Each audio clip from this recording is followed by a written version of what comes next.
Hello. So in this video, we're going to talk about Mieko Ouchi's play, I Am For You. So this is a very meta-theatrical play. It's about two high school girls who start the play fighting one another, and then a sort of student-teacher,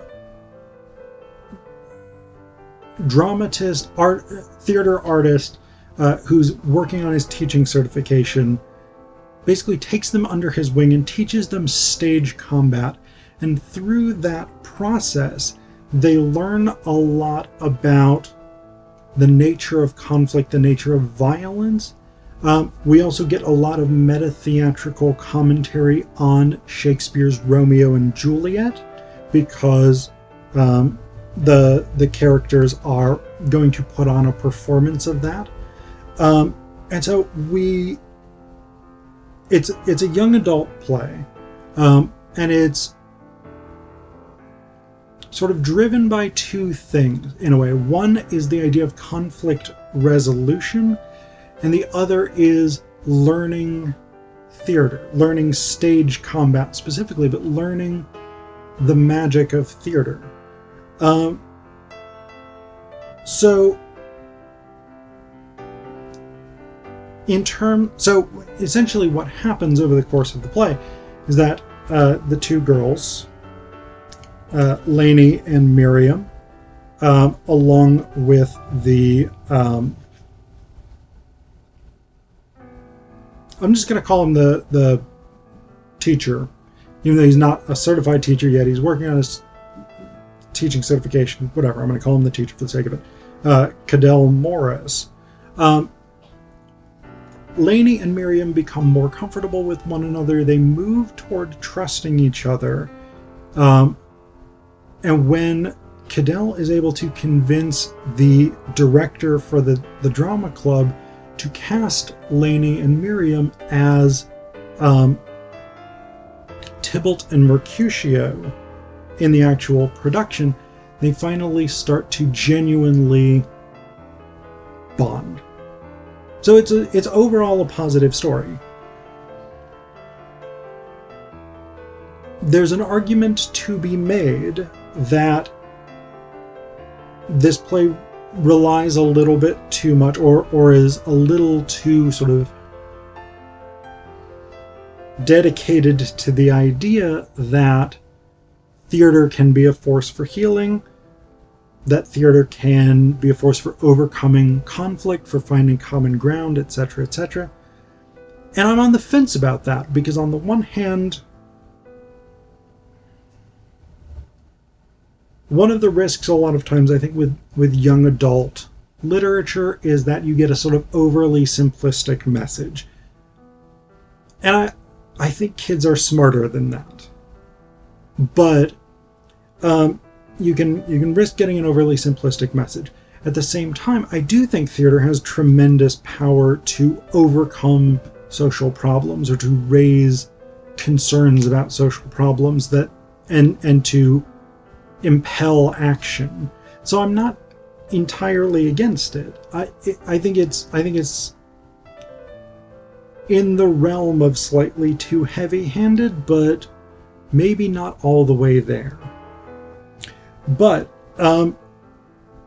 one of the things that Ouchi does really well is gives us these very concise bits of commentary on Romeo and Juliet and what the story is about. And she does it in such a way that it connects with the issues that Miriam and Lainey are trying to work through.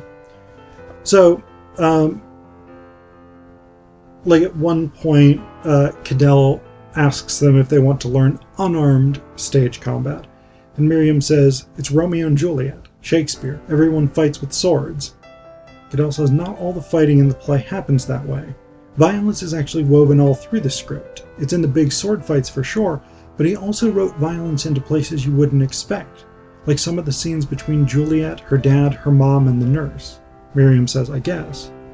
Cadell says, I've worked on the play a couple of times, and I don't know, the more I work on it, the more I think Shakespeare is trying to use the story to talk about how violence touches all aspects of our lives, to show how it touches us as children, as parents, as friends, and in a bigger picture, as a community.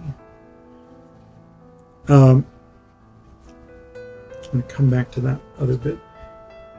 We've got a couple of other sections. So later on, he says, everyone thinks Romeo and Juliet is just a love story, but in many ways it's a story about violence.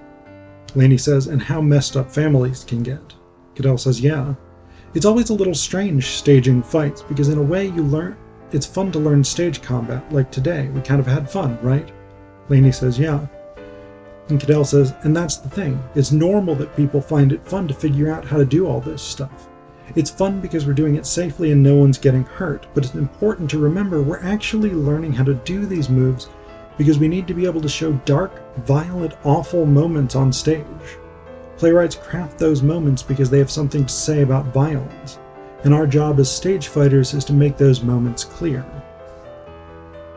So again, we've got this notion that Romeo and Juliet is centrally about violence, and that what the characters in this play are doing is learning to express that violence, and to do it in a safe, controlled, effective way for the stage. And we get one more that I marked. Big, good insight into what Romeo and Juliet does.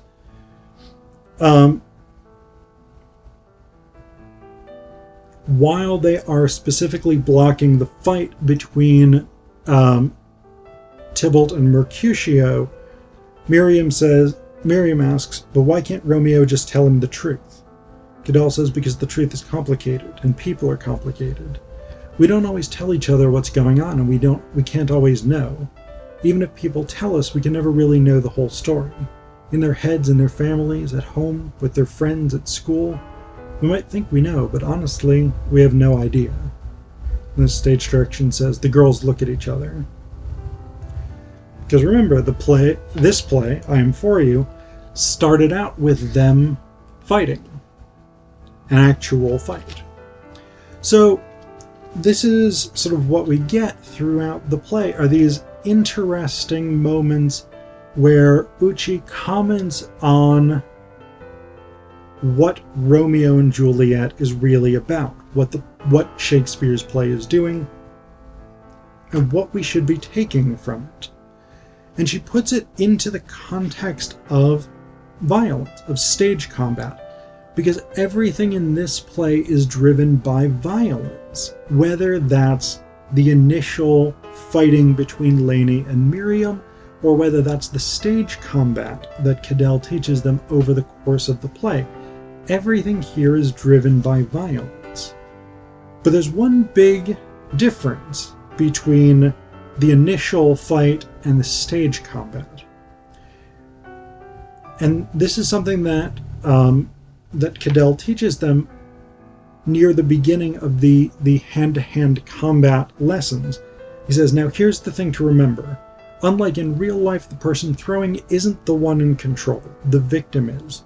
So Lainey, your job is to pretend to really wind up and throw me, but I'm actually going to do all the work. Got it? So this is an interesting, different dimension on the question of stage violence, or of violence in general. Typically in life, violence is used to exert control. It is a technique that we use to establish dominance over someone, or to compel them to do something that we want.